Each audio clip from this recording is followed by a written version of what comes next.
백전노장 조 바이든 대통령이 이끄는 미국 행정부가 중국이 자랑하는 슈퍼컴퓨터 인공지능 데이터 센터에 쓰이는 핵심 기술이 중국 수출을 통제하는 강력한 제재를 내놓을 것 같습니다. 지난 3일 뉴욕타임스는 미국 상무부가 중국 주요 기업과 정부 산하 연구소의 고성능 컴퓨팅 기술 접근을 제한하기 위한 새로운 조치를 이르면 이번 주 발표할 예정이라고 보도했는데요. 바이든 행정부는 트럼프 대통령 시절인 2020년 중국 정보통신기업 하웨이를 추락시켰던 해외 집적 생산 규칙을 이번에는 중국 기업과 정부 산하 연구소에 적용할 것이라고 알려졌습니다. 2020년 하웨이를 추락시켰던 해외 집적 생산 규칙이란 미국의 기술을 조금이라도 사용해 생산됐다면 반드시 미국 상무부의 허가를 받아야 특정 국가에 수출할 수 있다는 것입니다. 반도체 원천 기술은 반도체 발명국 미국이 거의 다 가지고 있다 해도 과언이 아닌데요. 미국 기술과 장비를 이용하지 않고 최첨단 반도체를 개발 생산하는 방법은 없기에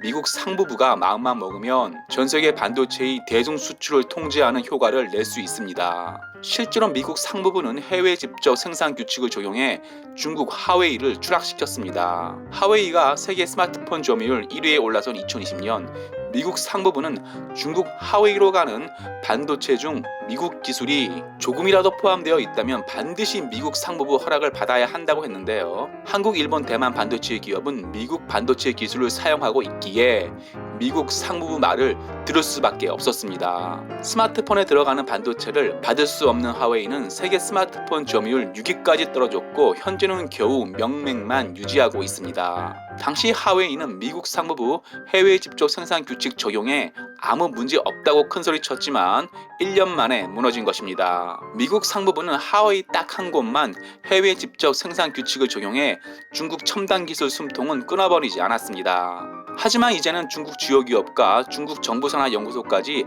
해외 집적 생산 규칙을 적용하겠다는 것입니다. 확정된 것은 아니지만 미국 상무부가 중국 주요 기업과 중국 정부 산하 연구소까지 해외 집적 생산 규칙을 적용한다면 어떻게 될까요? 미국 상무부가 마음먹고 해외 집적 생산 규칙을 중국 전역에 적용한다면 중국이 자랑하는 슈퍼컴퓨터 인공지능 데이터 센터 등은 몇 년은 버티겠지만 하웨이처럼 추락할 것입니다. 중국은 현재 미국 상무부 해외 집적 생산 규칙에 대비 한국, 일본, 대만에서 생산되는 반도체를 입도선매 반도체 재고를 늘리고 있지만 해외 집적 생산 규칙이 시작된다면 얼마 버티지 못할 것입니다. 중국은 한국 동해에 와 있는 미국 항공모함보다 중국 경제를 서서히 옥죄는 미국 상무부가 더 무서울 것입니다. 마치겠습니다. 유익했다면 구독, 좋아요, 회원 가입 부탁합니다.